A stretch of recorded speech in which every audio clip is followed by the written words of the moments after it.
Welcome प्यारे बच्चों, आप सभी का स्वागत है हमारे चैनल नगीन ग्रुप ऑफ स्टडीज़ पर। आज इस वीडियो में बच्चों हम कक्षा नंबर 7 का पाठ नंबर 11 पढ़ने वाले हैं। हमारे पाठ का नाम है नीलकंठ। आज हम इस पाठ को पढ़ेंगे और इसको समझेंगे।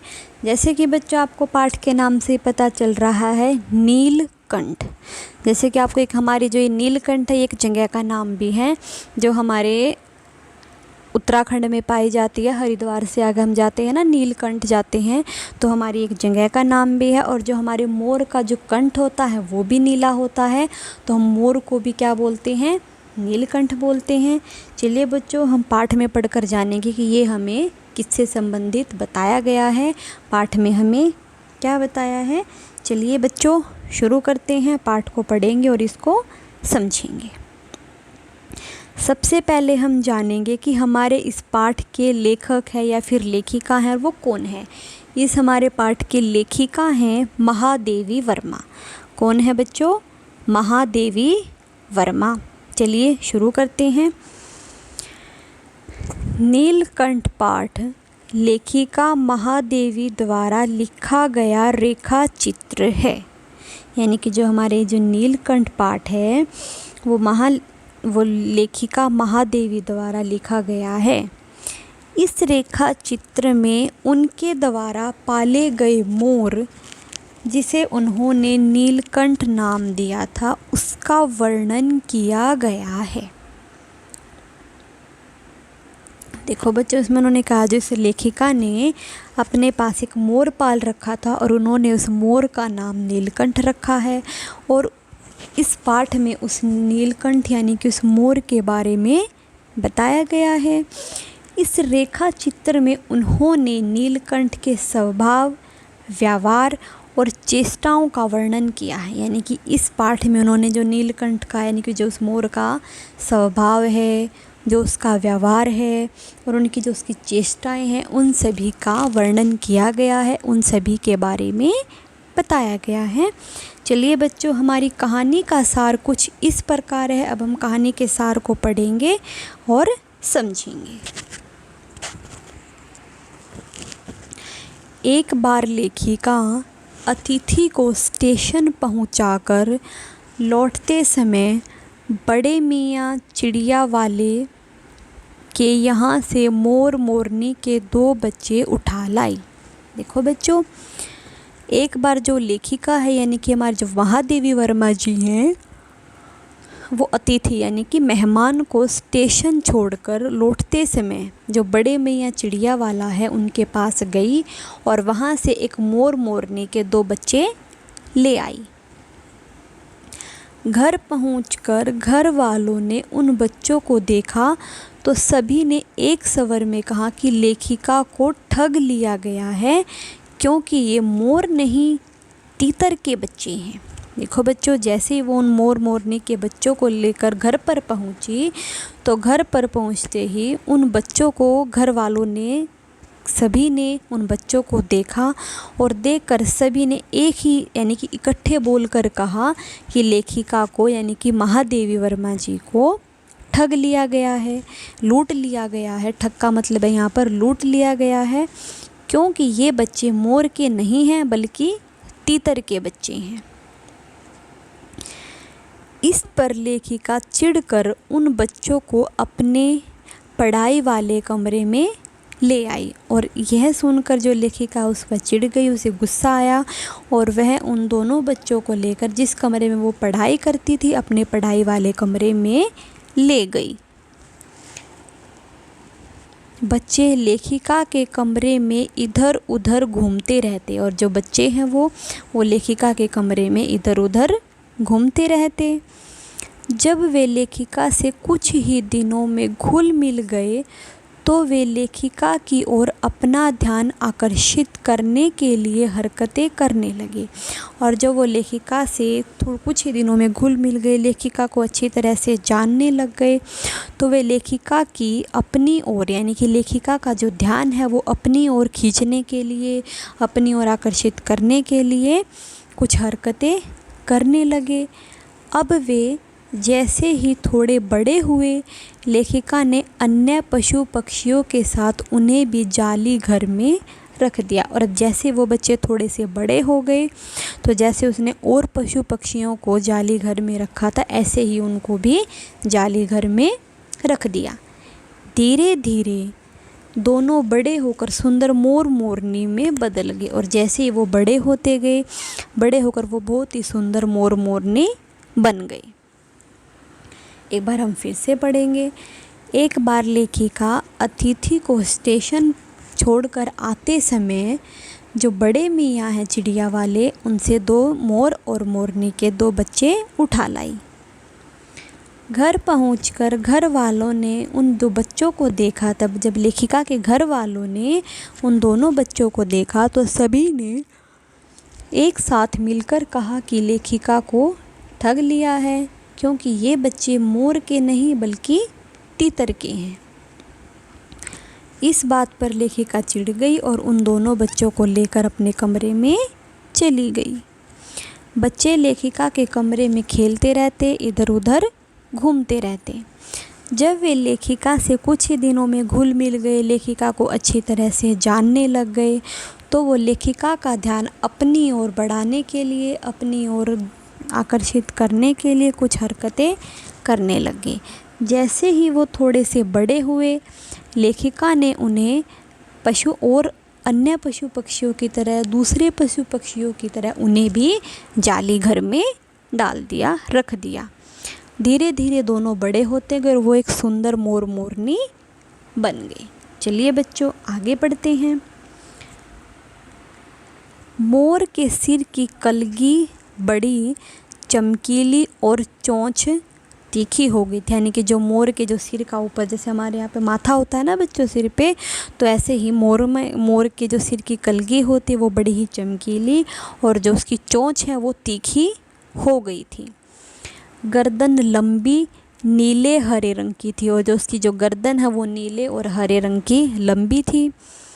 पंखों में भी चमक आने लगी थी और जो उनके जो पंख है उसमें भी चमक आने लगी थी। मोरनी का विकास मोर के समान सौंदर्यपूर्ण नहीं था। यानी कि जितना सुंदर मोर था, मोरनी उतनी सुंदर नहीं थी, परंतु फिर भी वह मोर की उपयुक्त सहचारिणी थी। लेकिन फिर भी वह मोर की सहचारिणी थी, उसकी साथी थी। लेखिका ने मोर की नीली गर्दन के कारण उसका नाम नीलकंठ और मोरनी हमेशा नीलकंठ की छाया की तरह उसके साथ रहने के कारण उसका नाम राधा रखा गया। यानी कि जो मोर की कंठ तो नीली थी तो इसलिए उसका नाम तो नीलकंठ रख दिया, और जो मोरनी हमेशा उस नीलकंठ के साथ रहती थी, उसके पीछे पीछे उसकी छाया की तरह रहती थी, इसलिए उसका नाम राधा रखा गया। ठीक है बच्चों, एक बार फिर से पढ़ेंगे। जो मोर के सिर की कलगी है वो बहुत बड़ी चमकीली और जो उसकी चोंच है वो तीखी हो गई थी और उसकी जो गर्दन है वो कुछ हरी और नीले रंग की हो गई थी और उसके पंखों में भी चमक आने लगी थी। लेकिन मोर जितना सुंदर होता जा रहा था, मोरनी उतनी सुंदर नहीं थी। फिर भी वह मोर की साथी थी। लेखिका ने मोर की नीली गर्दन होने के कारण उसका नाम नीलकंठ रख दिया और जो मोरनी है वो हमेशा नीलकंठ के पीछे पीछे उसकी छाया की तरह रहती थी, तो उसका नाम राधा रख दिया गया। ठीक है बच्चों, चलिए आगे पढ़ते हैं। नीलकंठ लेखिका के चिड़ियाघर का स्वामी बन गया और जो वो मोर है, वो जो नीलकंठ है, वो जो लेखिका के चिड़ियाघर है उसका क्या बन गया? स्वामी बन गया, राजा बन गया। जब कोई पक्षी नीलकंठ की बात न मानता तो वह चोंच के प्रहारों से उसे दंड देता था। यानी कि जब भी कोई भी मोर की या फिर नीलकंठ की बातें नहीं मानता तो वह उसे अपनी चोंच मार कर उसे दंड देता था। एक बार एक सांप ने खरगोश के बच्चे को अपने मुंह में दबा लिया था। एक बार सांप ने खरगोश के बच्चे को अपने मुंह में ले लिया तो नीलकंठ ने अपनी चोंच की सहायता से उस सांप के न केवल टुकड़े कर दिए बल्कि पूरी रात भर उस नन्हे खरगोश के बच्चे को पंख में दबाए गर्मी देता रहा, बल्कि उसने उस सांप को ही नहीं मारा बल्कि उस खरगोश के बच्चे की भी रक्षा की और उसे अपने पंखों में दबाकर उसे गर्मी देता रहा। चलिए बच्चों आगे पढ़ेंगे। वसंत पर मेघों की सावली छाया छाने पर नीलकंठ अपने इंद्रधनुषी पंखों को फैलाकर एक सहसाज लय ताल में नाचता रहता है। यानी कि जब वसंत का मौसम होता है, मेघों यानी कि जो बादल होते हैं ना, और कभी धूप निकलती है, कभी वो छाया होती है, कभी धूप निकलती है, कभी छाया होती है। जो मेघों की सावली सी जो छाया होती है, वो छाने पर जो नीलकंठ के इंद्रधनुष जैसे जो रंग बिरंगे जो पंख थे उनको फैलाकर नाचता। लेखिका का उसका यूँ नृत्य करना, जब वो नाचता तो लेखिका का जब मोर का ये नृत्य करना उसे बहुत ही अच्छा लगता था। अनेक विदेशी महिलाओं ने तो उसकी मुद्राओं को अपने प्रति सम्मान समझकर उसे परफेक्ट जेंटलमैन की उपाधि ही दे दी थी। यानी कि जो कुछ विदेशी महिलाएं हैं उन्होंने उसकी जो नाचने की जो उसकी मुद्राएं थी, जो उसके पंख थे, उन्हें अपने प्रति सम्मान समझकर उन्हें परफेक्ट जेंटलमैन की उपाधि दे दी थी। नीलकंठ और राधा यानी कि मोर और मोरनी को वर्षा ऋतु ही अच्छी लगती थी, क्योंकि उन्हें जब बारिश का मौसम होता था तो उन्हें अपने पंखों को फैलाकर नाचना बहुत अच्छा लगता है। उन्हें बादलों के आने से पहले ही उनकी सूची मिल जाती थी और फिर बादलों की गड़गड़ाहट, वर्षा की रिमझिम, बिजली की चमक के साथ ही उनके नृत्य का वेग भी बढ़ता ही जाता था। यानी कि जब उन्हें बादलों के होने से पहले ही उन्हें पता चल जाता था, और जब फिर बादल गरजते थे, बारिश होती थी, बिजली चमकती थी, तो उस मौसम में जो उन्हें नृत्य करने का जो उनका मन है वो और भी ज़्यादा बढ़ जाता था। एक बार फिर से पढ़ेंगे। जो वसंत के बादल हैं उसकी जो छाया होती है, नीलकंठ यानी कि जो मोर है वो अपने इंद्रधनुष जैसे पंखों को फैलाकर नाचता था, और उसका जब नाचना लेखिका को बहुत ज़्यादा पसंद था। कुछ महिलाओं ने तो उसे जेंटलमैन परफेक्ट की उपाधि ही दे दी थी। नीलकंठ और जो राधा है उसको वर्षा ऋतु बहुत पसंद थी, क्योंकि जब बादल आते थे, बादल गरजते हैं, बारिश होती है, बिजली चमकती है, तो उस समय में उनका जो नाचने का मन है वो और भी ज़्यादा हो जाता था। ठीक है बच्चों, अब आगे चलते हैं। एक दिन लेखिका किसी कारणवश बड़े मियाँ की दुकान से गुजरी तो एक मोरनी जिसके पंजे टूटे थे 7 रुपये देकर खरीद लाई। एक दिन फिर लेखिका किसी कारण उस बड़े मियाँ की दुकान के पास से गुजर रही थी, तो उसने एक मोरनी देखी जिसके पंजे टूटे हुए थे, तो उसने 7 रुपये देकर उस मोरनी को खरीद लिया। मरहम पट्टी के बाद 1 ही महीने में वह ठीक हो गई और डगमगाती हुई चलने लगी। और जैसे उसने उसकी मरहम पट्टी की, उसको दवाई लगाई, और वह जो मोरनी है वो 1 ही महीने में ठीक हो गई और डगमगाती सी चलने लगी। इसी डगमगाने के कारण लेखिका ने उसका नाम कुब्जा रखा, और जो वो डगमगा कर चलती थी, लंगड़ी सी होकर चलती थी, तो लेखिका ने उसका नाम कुब्जा रख दिया और उसे भी जाली घर में पहुंचा दिया और उसे भी जाली घर में छोड़ दिया। कुब्जा नाम के अनुरूप ही उसका स्वभाव भी सिद्ध हुआ, यानी कि जैसे उसका नाम था तो ऐसे ही नाम के अनुसार ही उसका स्वभाव भी वैसा ही निकला। नीलकंठ और राधा को साथ रहने ही न देती, और वो नीलकंठ और राधा को एक साथ नहीं रहने देती थी। उसे अपने चोंच के प्रहार से राधा की कलगी और पंख तोड़ दिए थे। नीलकंठ उससे दूर भागता था, पर वह नीलकंठ के साथ ही रहना चाहती थी। लेकिन नीलकंठ वो कुब्जा से दूर होना चाहता था, लेकिन वो उसके पीछे पीछे उसके साथ ही रहना चाहती थी। यहाँ तक कि कुब्जा ने राधा के दोनों अंडे भी तोड़ दिए थे। इस कारण राधा और नीलकंठ की जो प्रसन्नता का अंत है, यानी कि जो उसकी खुशी है, वो समाप्त हो गई थी। लेखिका को लगा कुछ दिनों में सब कुछ ठीक हो जाएगा, लेकिन ऐसा नहीं हुआ। देखो बच्चों, एक बार फिर से पढ़ेंगे। एक दिन लेखिका किसी कारण बड़े मियाँ की दुकान से गुजर रही थी तो उसने देखा कि एक मोरनी के पंजे टूटे हुए हैं, तो वह उसे 7 रुपये देकर खरीद लाई। मरहम पट्टी के बाद 1 ही महीने में वो बिल्कुल ठीक हो गई और डगमगाकर चलने लगी। इसी डगमगाने के कारण, जब वो डगमगाकर लंगड़ी सी होकर चलती थी, तो इसी के कारण उसने उसका नाम कुब्जा रख दिया और उसे भी जाली घर में छोड़ दिया। लेकिन जो जैसा उसका नाम था, उसका स्वभाव भी बिल्कुल ऐसा ही निकला। वो नीलकंठ और राधा को एक साथ नहीं रहने देती थी। उसने अपनी चोंच से राधा की कलगी और उसके पंख तोड़ दिए थे। नीलकंठ तो उससे दूर जाता था, लेकिन वो नीलकंठ के साथ साथ उसके पीछे पीछे रहना चाहती थी। परंतु यहाँ तक कि कुब्जा ने राधा के दोनों अंडे भी तोड़ दिए थे, और जैसे ही अंडे टूटे, इसी के कारण जो नीलकंठ और राधा की जो खुशी थी, प्रसन्नता थी, वो ख़त्म हो गई थी। लेकिन लेखिका को लग रहा था कि ऐसा हमेशा के लिए नहीं रहेगा, कुछ ही दिनों में सब ठीक हो जाएगा। लेकिन ऐसा नहीं हुआ, कुछ भी ठीक नहीं हुआ।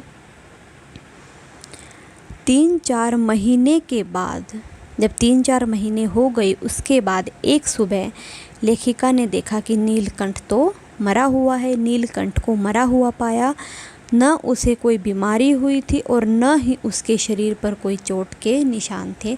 लेकिन जब नीलकंठ को न ही तो कोई बीमारी थी और न ही उसके शरीर पर किसी भी चोट के निशान थे, लेखिका ने उसे अपनी शाल में लपेटकर संगम में प्रवाहित कर दिया। उसकी जो शॉल होती है, ओढ़ने वाली शॉल होती है, उसमें लपेटकर संगम में नदी वगैरह में प्रवाहित कर दिया, बहा दिया।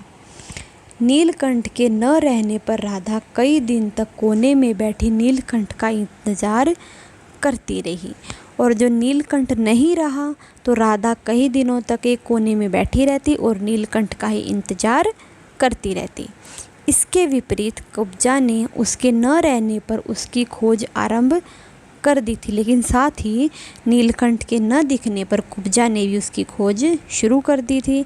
एक दिन लेखिका की अल्सेशियन कुतिया कजली कुब्जा के सामने पड़ गई। आदत अनुसार उसने अपनी चोंच से कजली पर प्रहार कर दिया, यानी कि जो लेखिका की अल्सेशियन कुतिया थी, वो कजली कुब्जा के सामने गिर गई थी, और जैसे ही उसकी आदत थी, उसने अपनी चोंच से उस पर हमला कर दिया, प्रहार कर दिया। इस पर कजली ने भी उसकी गर्दन पर अपने दांत लगा दिए और कुब्जा का इलाज करवाया गया, परंतु वह ठीक न हो पाई और उसकी भी मृत्यु हो गई। लेकिन जब उसकी गर्दन पर दांत लगे थे तो उसने कुब्जा का इलाज तो करवाया, लेकिन वह ठीक नहीं हुई और कुब्जा भी मर गई, कुब्जा की भी मृत्यु हो गई। राधा अब भी नीलकंठ का ही इंतज़ार कर रही थी। बादलों को देखते हुए अपना केका ध्वनि से उसे बुलाती हुई, जैसे वो बादलों को देखती थी, उसे वह तभी नीलकंठ को याद करती थी और उसे अपने पास बुलाना चाहती थी। ठीक है बच्चों, ये था हमारा पाठ। इसको हम पढ़ लिया है और इसको हमने अच्छे से समझ लिया है। इस वीडियो के लिए इतना ही। हमने ये पाठ को पढ़ा है और समझा है। अगली वीडियो में हम इसके प्रश्न उत्तरों को पढ़ने वाले हैं, उनको समझने वाले हैं। इस वीडियो के लिए इतना ही। धन्यवाद। आप सभी का दिन मंगलमय हो।